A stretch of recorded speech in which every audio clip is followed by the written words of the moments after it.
Hello and welcome to another midnight showing. As always, I'm Kelly. I'm DJ. And for this non-spoiler version, we're gonna need a few things. Like these? And this!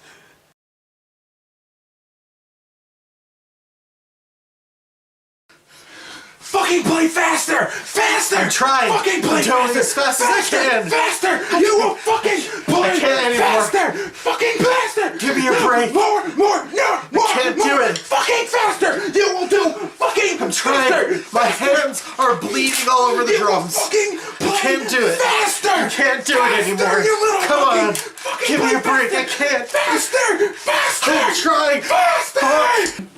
Fuck you! Falcon Punch! And that was Whiplash. As you can see, it was quite an intense movie. For those who want to stay for spoilers, here they are. I don't even know what we just watched. We weren't planning on doing a midnight review tonight. But this movie is technically still in theaters, so it counts. Yeah, it's the weirdest thing. Logistics It came out. wise. Yeah, it came out in 2013. We didn't get a theater release till what, January? I don't know. The theater release for what its initial release was, I think they said it was like July 2014. So it technically didn't come out until 2014.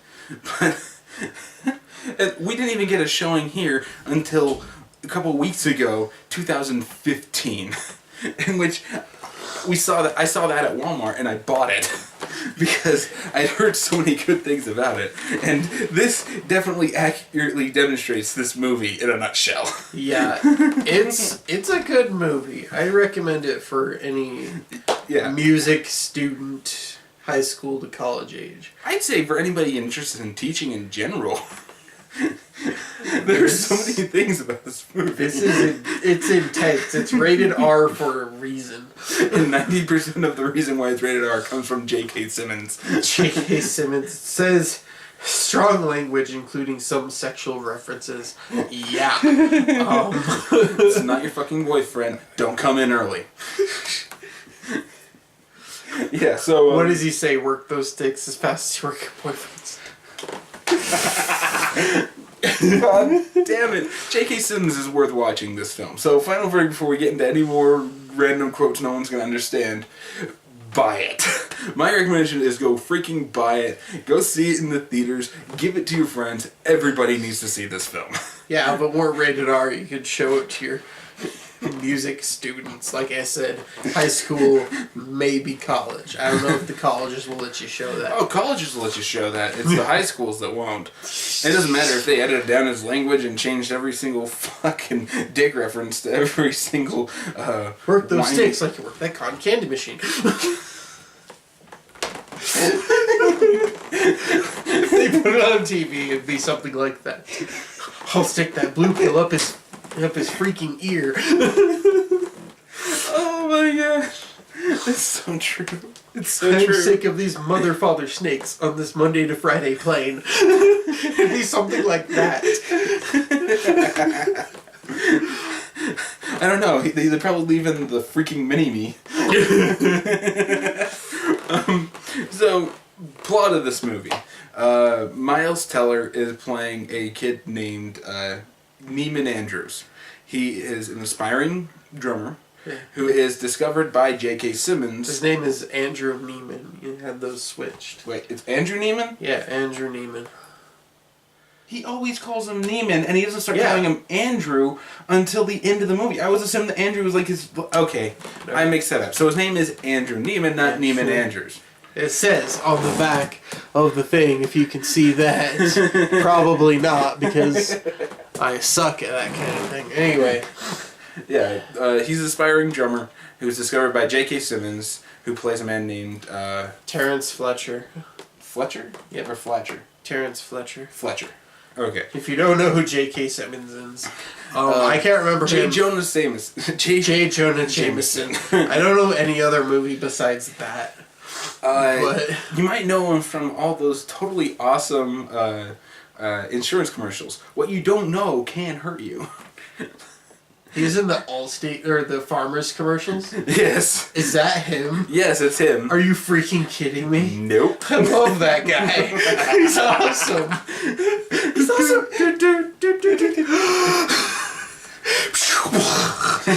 Did you? Well, you know, it can't hurt you. Oh my gosh.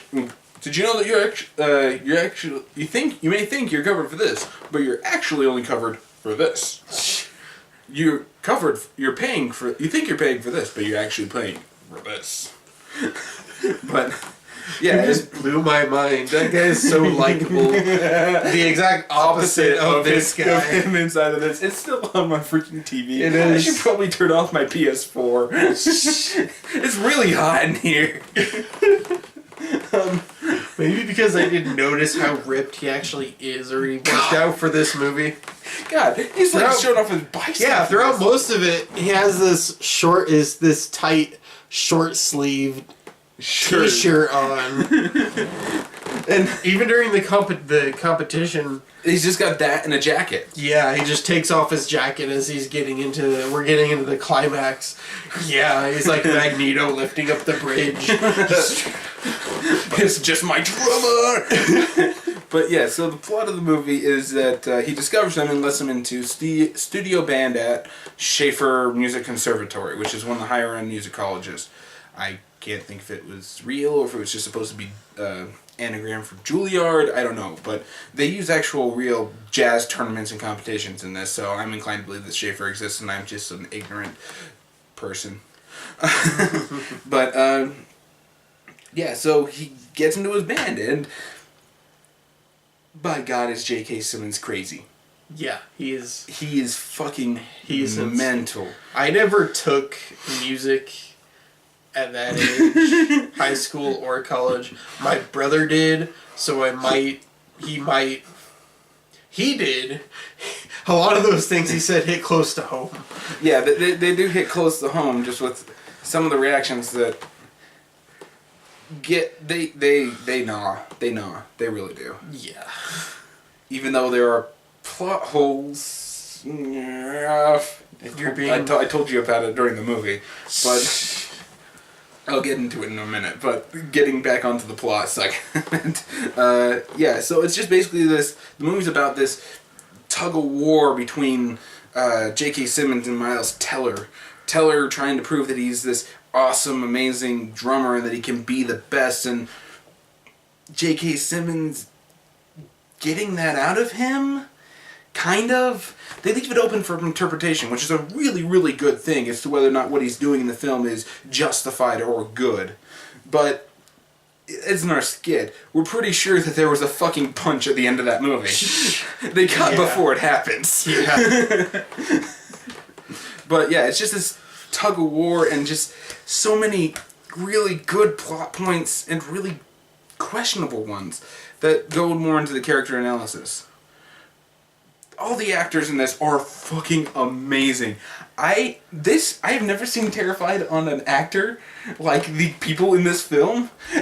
I haven't seen that since fucking Platoon or whatever, when they actually got that guy who is a former drill sergeant to fucking unload on the actors pretending to be in the army. You've seen it. It's the guy who played the sergeant in Fright Nights. All he ever does is play the fucking army guy in any movie. Damn it! I can't think of his name.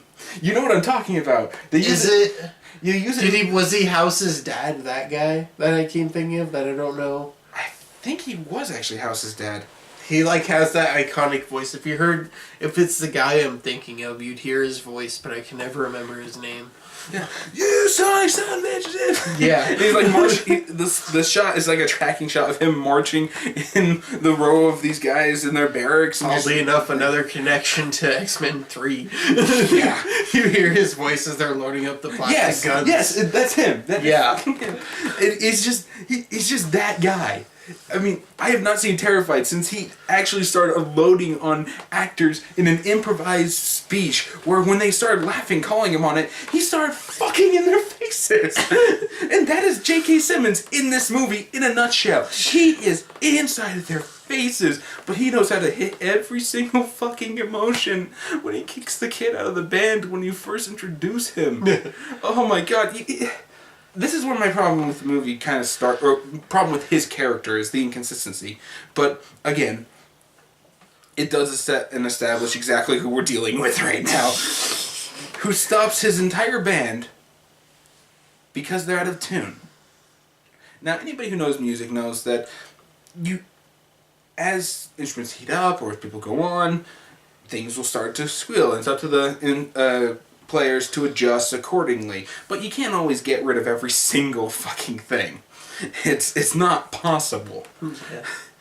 But no, this is the first time this happens, right? Yeah, this is when he's like, not the drum competition. Yeah, this isn't the drum competition. We're getting into that. We'll get into that. That was probably the second one was my favorite scene, but we'll get to that later. But to establish J.K. Simmons and how he's going to react inside of all of this, and they even fool you into thinking that he's going to be kind of nicer for the new guy. But no. He stops the whole band and he's like, "We have a problem.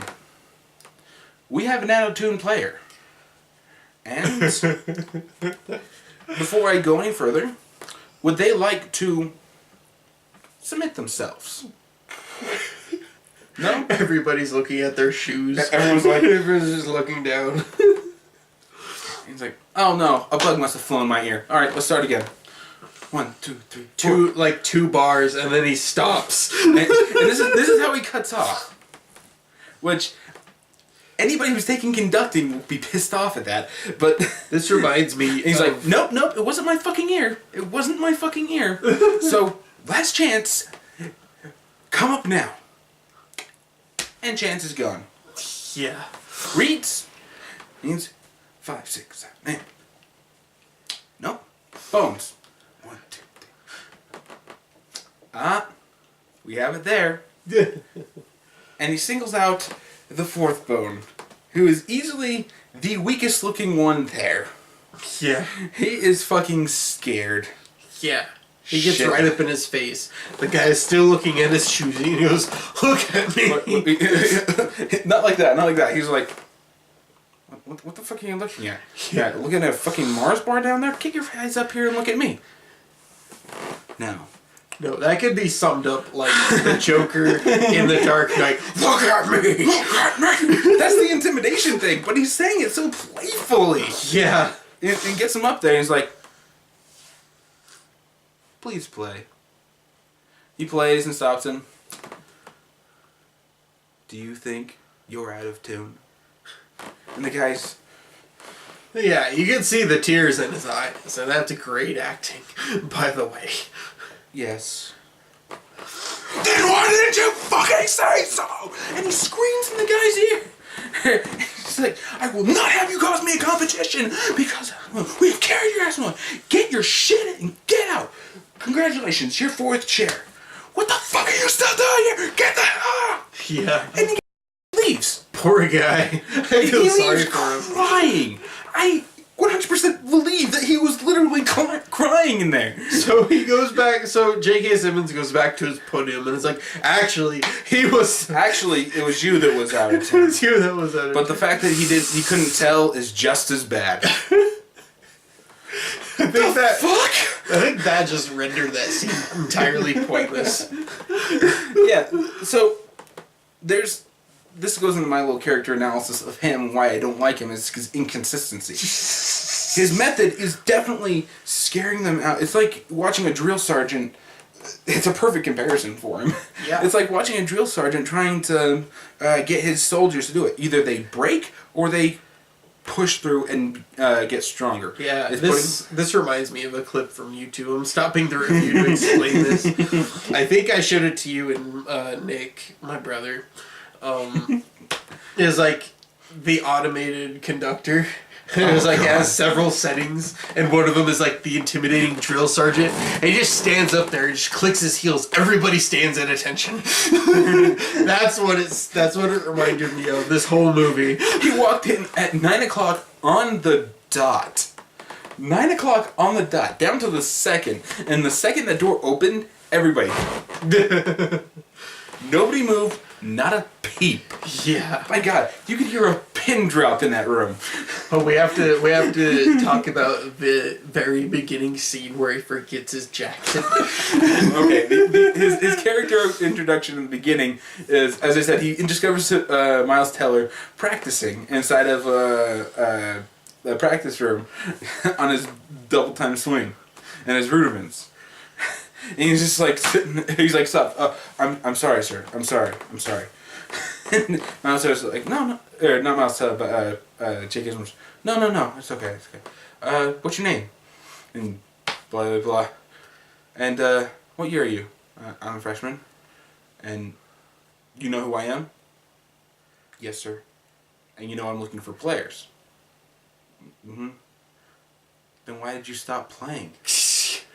And he instantly starts playing again. And then when he actually done with this bit, he looks at him and is like, "Why did you start playing?" And, "Oh, I'm sorry. No. I asked you why you stopped playing, and then your answer was to turn into a robot monkey." "I'm sorry, I just don't understand." And "Show me your rudiments." And he's like taking off his jacket, getting ready, and he's like starting doing everything. And double time swing. No. Double time. Faster. Faster.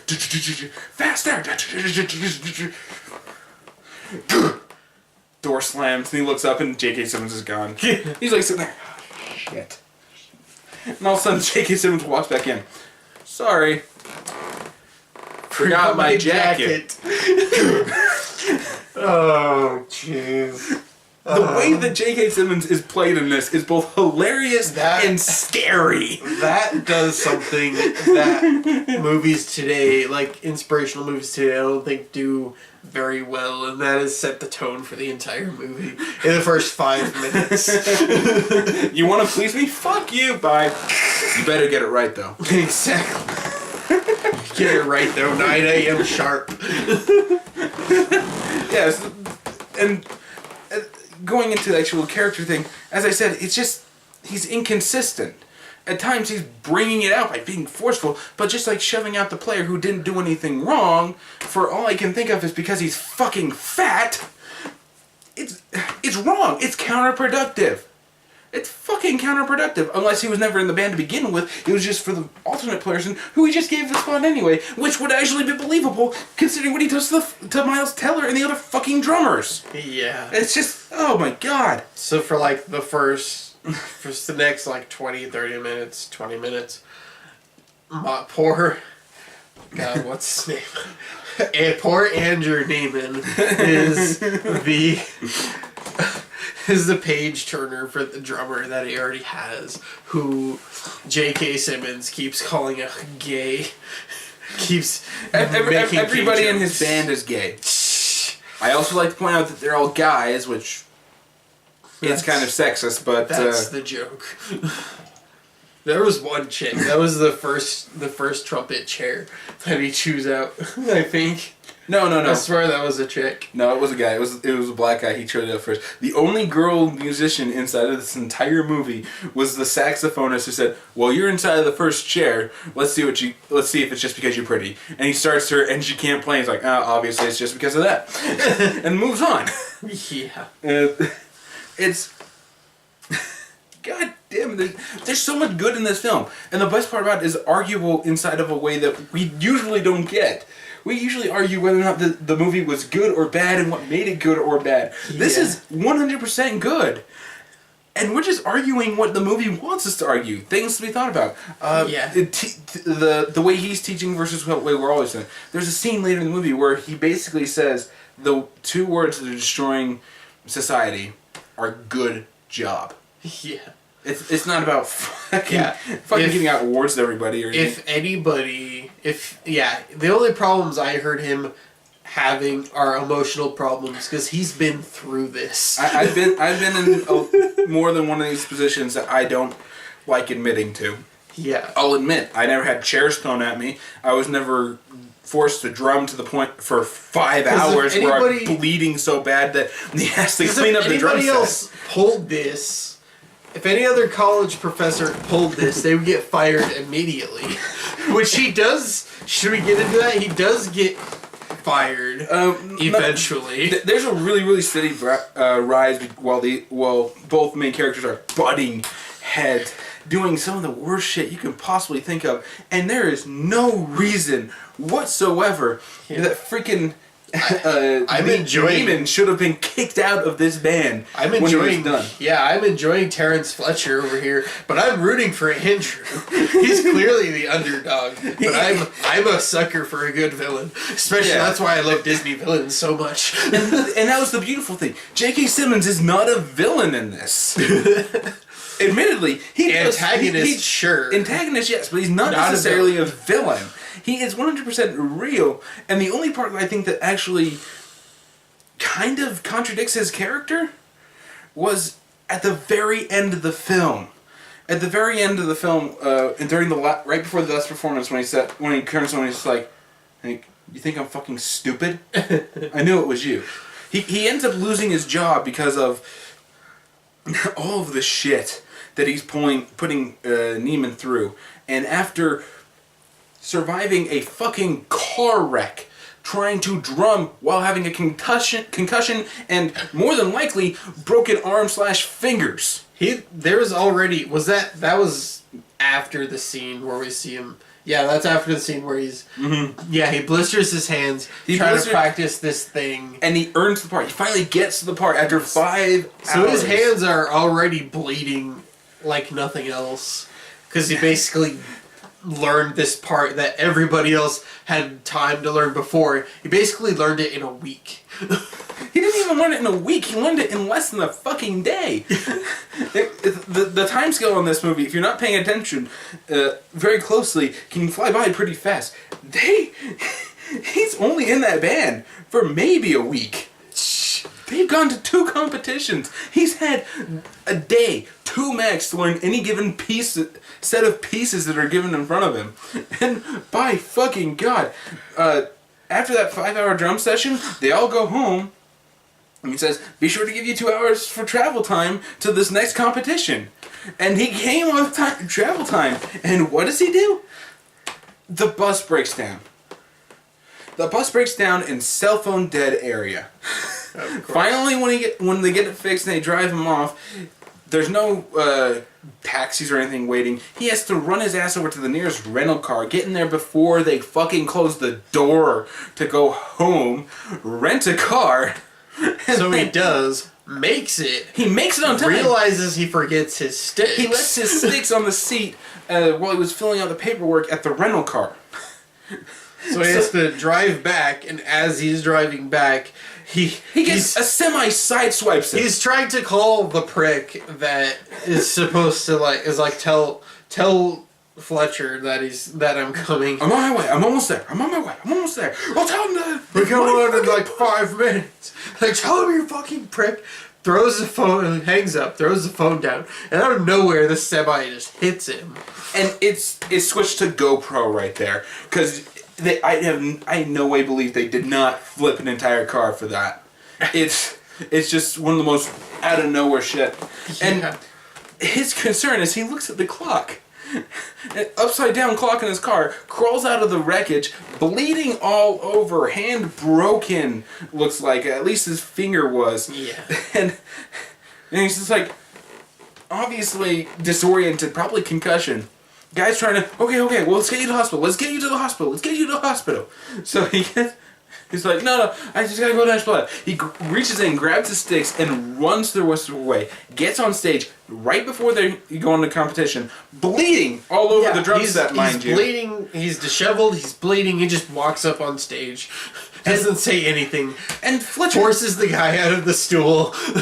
And when it's brought to J.K. Simmons' attention, he's like, okay. He just rolls with it. And like an asshole. He's doing that, and he's trying. He is fucking trying. He drops his stick. He stopped it twice. The blood and the pain caused him to drop his stick. He's like over here, keeping it up while picking it back up. And now J.K. Simmons like, the fuck are you doing? Dude, what the fuck? He just went through a car wreck to be here. And finally he ends it after it's quite clear that he can't drum anymore. Mm-hmm. And says, you're done. You're done. which causes him to just go ballistic. Frankly, he's got a concussion and probably not thinking straight, loss of blood. He fucking attacks J.K. Simmons. Getting blood all over that wonderful, wonderful joke. We got a stunt double for that one. Yeah, we actually saw it in the credits. He had a stunt double. That's probably where it was for, even though, frankly speaking, he's fucking ripped, man. Yeah. But, yeah, and then the next thing he's approached by lawyers from past students saying that the kid committed suicide, and his parents want to make sure that this teacher can never do that to a kid again. They put him through so much hell that it caused him to do that. And they convinced him to rat on him. And he gives up drumming. And while he's trying to put his life back together, he finds Fletcher inside of a nightclub. And he tells him... Not really a nightclub, just kind of a bar with a jazz club playing. Yeah. He's playing piano. One of the most emotional pieces in the movie. Yeah. What was that? Was that like a month later or like a year later than all this? It didn't really say, but I think it was a couple of weeks later. Yeah, so Simmons is just playing piano. So he sees him, of course, and they end up talking. And yeah. It's one of the most humanizing scenes of the movie. And as I said, that's where he says the little speech where the two words that are killing America, or killing society, are good job. Yeah. In which I completely agree with him. Frankly speaking, it's okay to tell a kid that, sorry, you didn't win. Come back next time. Practice harder. It's okay. And he's telling him how he wanted to train the best player. He wanted his own Charlie Parker by pushing him to the edge. By really, really... You need to nearly kill them to pull out something special. Either that or drugs, just as Queen. But yeah, and he ends up saying, hey, they got me opening for the JVC Jazz Festival. The drummer's not cutting it.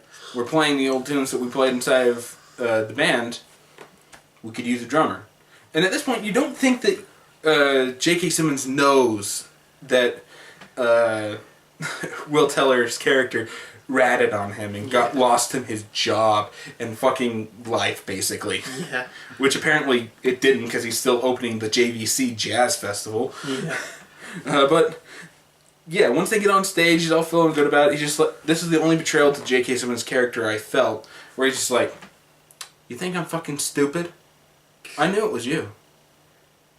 And he goes and introduces them and tells them they're going to play a piece he's never even seen. He didn't even give Teller's character the music to it. And he's doing this in front of everybody important in the jazz world, because apparently they're inside the audience. Yeah. So he's trying to wing it. The bassist is chewing him out. He turns to him, what the fuck are you doing, man? Yeah. And it's just... Yeah, it's a pretty bad thing. And the whole time, J.K. Simmons is smiling. Yeah. That, in my opinion, is the moment where you say, he's not a fucking teacher. He's not trying to find the best player. He is just fucking vindictive asshole. Yeah, I thought he was just going to drop the sticks right there and deck the guy. But yeah, at the end of the piece, people in the audience are like, okay. Yeah. I guess. And J.K. Simmons walks up to him and says, guess you really aren't the next thing, are you? And he goes up, and frankly, Teller just leaves the stage. He's pretty pit. I'm not really sure how he felt at that moment. Yeah. But he goes back there, and he meets his dad backstage. He ran from the audience and gives him a hug and is like comforting him. Yeah. And he does what I think I would have done. Walks back on stage. He takes off his jacket, walks back on stage, in the middle of J.K. Simmons introducing the next song, which would probably be another song he's never seen before. He just starts playing. He starts playing. It was Whiplash, wasn't it? No, it was Caravan. Oh. The ending song is Caravan. He just starts playing the drum intro for it, and he turns to the bass and says, I'll cue you, Caravan. He made sure that he was not going to screw him over again. And he just said, fuck you to him. He literally actually now said, fuck you. While he's playing Caravan after they introduce it. And he's like, finally gives in. Starts conducting everyone in, and he's just, But it's like, as the song progresses, you can like just see him kind of get into the music, and he's like, not bad. And he's just doing it, and they're like doing all these cool little drum hit things and whatnot. Yeah. And by the end of it, you think, okay, Hatchet's buried. Hatchet's buried, or he's gonna get decked. Hatchet's buried. I expected the music. And then Neiman's still freaking going. Yeah, the lights turn off. Obviously, the guy. The lighting cue guy thought it was over, but he just keeps drumming, and so they bring back the lights on. And J.K. Simmons walks up and Andrew, what are you doing? What are you doing? I'll cue you. And he just like kind of hits him. Okay. And he's doing this, one of the best drum solos I think I've ever heard. There's no way that this. I saw when we were like looking up what else Miles Teller had been in, because I know I've seen him before, but I can't remember what movie. He's from in Divergent. But straight to DVD Footloose. But he said there was an article in the search bar that said how he self-taught himself to drum for the movie. I'm calling bullshit on that, because that is one of the best drum solos I've ever heard, and there is no way in fucking hell that he's the one that played that. He might have tried to mash it up, and they might have sped up the music a little bit, or sped up the footage a little bit, so it looks like he's actually in time with it, but there's no way he was doing it. But yeah, he's doing the best drum solo ever, Buddy Rich, eat your heart out type thing, and he's just like sitting there, and they like slow it down, so you can like see every single bead of sweat that has come off of him and is on the freaking cymbals as they like splash about as he's hitting the things. Yeah. And it's like he's hit his moment of zen. Yeah. Suddenly he transcends. And it's great. And J.K. Simmons sees just how good this is, and he's like completely in it. There's one point where he knocks over his cymbal, and J.K. Simmons happily fixes it for him so he can keep drumming. And he's like giving him cues about how to bring it down, slowing it down, and then up, up, up, up, up, up, up, up. You got this. He rips off his jacket. He's cueing them.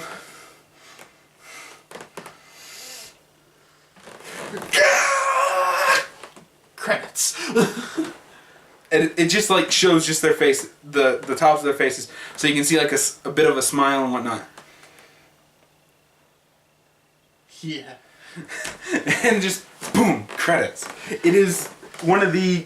They didn't try to do it, but as we said, at the end of this film, we're pretty sure that what happened after they got off stage is, hey, Fletcher. Yeah, I half expected it. Like after he goes, ah! Then like the music stops. Curtain comes down. Yeah, he goes. Yeah, curtain comes down. He just gets up. It's like Simmons goes in for like a hug or a handshake or something. That's what anyone else would have probably done. But no, we just go into credits. And I love the Miles Teller's character, Andrew Neiman, that he was actually fighting. He kept his role. When he screwed up, when he showed up late, he said, it's my fucking part, I earned it. Bam. He was sticking to his guns and telling him, you can't do that. Everything has gone wrong today. I am not losing this. Yeah, and I almost lost faith in him as a good character when he basically told his only girlfriend for a long time that he didn't want to see her anymore because of when he wanted to focus his energy into being a musician. To which I say, dude, have you ever heard of muses? They're fucking important, especially when you're a musician. Yeah. Don't do that. So then, like, as he's going to the competition at the end, he calls her up to, like, see him play, and she basically says, fuck you. I have a boyfriend. She says, I'll gonna have to ask my boyfriend. Oh. He's just like, oh, okay. This movie is both intense, amazing, well shot, and it's arguable, because honestly, I don't think J.K. Simmons is a good guy. He never once encourages his entire band, and you never actually see him teach anything. The closest we get is that one scene where he cuts them off and he says, this music is not your fucking boyfriend, don't come in early. This is the only basic teaching moment. He kicks a guy out of his band for no fucking reason other than he's apparently fat, or the person that he's really trying to improve is the person behind him, which is still a bad thing. It's a favoritism. We didn't get into the drum competition. Oh my gosh. Oh god, there's double time swing at quarter equals 130. So, to antagonize poor... I keep forgetting Neiman. Neiman. He brings in this, because we already established the gay guy. He brings in a second drummer from the band that he was previously in. This redheaded punk. Who can go fuck himself. Yeah, he was an asshole. He was an asshole, and he couldn't drum to save his freaking Simmons life. basically explained that he brought the redheaded guy in just to antagonize him, just to push him. Which is bullshit. I don't know if it was entirely bullshit, though. I mean, like... what am I trying to say? I'll think of it. Watch. So when we stop the video, I'm going to think of what I was trying to say. So basically, he gave the guy the music earlier to practice, and he has them do a drum competition on music that Neiman has never seen before. Yeah, this guy... all he knows is that it's a double time swing. This guy had like an extra couple days to practice this when he had just given everyone else the music. On the way out the door and say, learn it by 5 p.m. tonight. Because they meet twice a day, apparently. Once at 9 in the morning. Do you have to deal with that stuff often, where you have to learn everything in a night? No. Okay, good. We actually... I'll admit that we need more practice inside the band. It's just a general. Everybody needs more practice. Practice may not make perfect, but it makes better. But this is my favorite scene in the whole movie. But it's unless you're sight reading skill, unless you're specifically working on sight reading, you give them time to find the freaking music. I'm sorry, especially when you're working on shit that's at quarter equals 130. Yeah. Double time swing in a freaking tempo marking that is faster than metronomes can play at. Yeah. So they start this class at 9 p.m. at night. Yeah. Well, first the redheaded guy, he has him playing both right in front of him, and he says the redheaded guy is now the core and kicks Neiman off of it, and he calls him like, that's bullshit. You call that good playing? Even I would have called bullshit on that. He ends up getting a call, and the next scene he's really, really distraught. But he tries to call him out on it inside of his office, and he says, "You want the fucking part? Then earn it. Get out." You find out later that one of his students had died, and he was it was one of his prize ones. He thought that was probably his Charlie Parker, but he ended up dying. Actually, now that I think about it, was that the guy that ended up committing suicide? Yeah, it was. Yeah, and he lied to everyone saying that he died in a car accident. Yeah.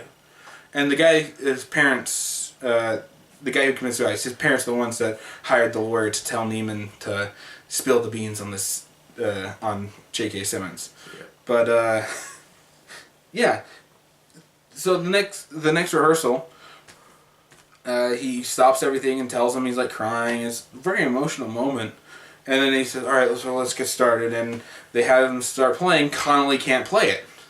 So he's like, Connolly, let's try Neiman on this one. Not quite my tempo. Let's see if he's got it. Here's your chance to earn the part. One. Obviously not. Get on drum set. And it's like, alright. None of them can play it. It's like, go take 5, go take 10, go take an hour. Go take a crap, dump, coffee, hour, whatever. I'm sorry for you all musicians out there, but somebody's gonna fucking play this. And 5 hours later, after 3 a.m. at night, their hands are bloody. There's blood all over the freaking drums kit. And he's like trying to get them to play faster. Hold it. And he's throwing shit around. He's picking up the tom and chucking it across the room because he just wants them to focus on tempo and get the fucking thing down. And don't slow down. None of them can play it. The rest are... It's just bad. It is fucking bad shit. And finally, after like forcing him to play it like the opening that we were trying to mimic there, that pretty much inspired that. After all of that, he's like, Neiman, you earned the part. He goes over to the door, opens it. All right, we can start now. We can start now, 3 a.m. at night. Yeah. It's fucking intense. He's getting results out of Neiman, but everybody else in the band is basically suffering, so I can't honestly say that this is a good thing. The funny part is we can see everybody else, in the hallway, getting coffee, getting candy bars, go into the bathroom. They're like washing their face, splashing water in their faces. Hear him and you can hear him shouting through the walls. It's hilarious. This is bad shit, and every single one of the Oscar nods that it got, every single Academy Award it can get, win them. This deserves it. Yeah. I've seen the other films in this. What did we get? Intimidation Game. Behind me, isn't it? Right here. Yeah. Okay. This one doesn't say what Grand Jury Prize Audience Award at Sundance. At Sundance. Let's see. Highest ratings. Highest rating for. This does not say what it won at the Oscars. I know it won some stuff, but I don't know if it won a lot. But fuck it, this was much better than Selma. Hell, it was better than an Intimidation Game, and I thought that was the one that deserved all of its Oscar nods. This deserves a new award, the J.K. Simmons Award. Not just the J.K. Simmons Award. Give this the Louis Armstrong Award. Give the Buddy Rich Award. Give this the fucking Charlie Parker Award. For all those that have been in high school and know that there are actually awards like that. A Spellbinder. Miles Teller and J.K. Simmons will blow you away. Rolling Stone. That is a fucking accurate interpretation of this film. The best movie we've seen. This is the best. Where other movies get weird awards or quotes, like the best sci-fi action film. I don't know, those weird knockoff ones. Yeah. Best children's film ever. It's a movie about crayons.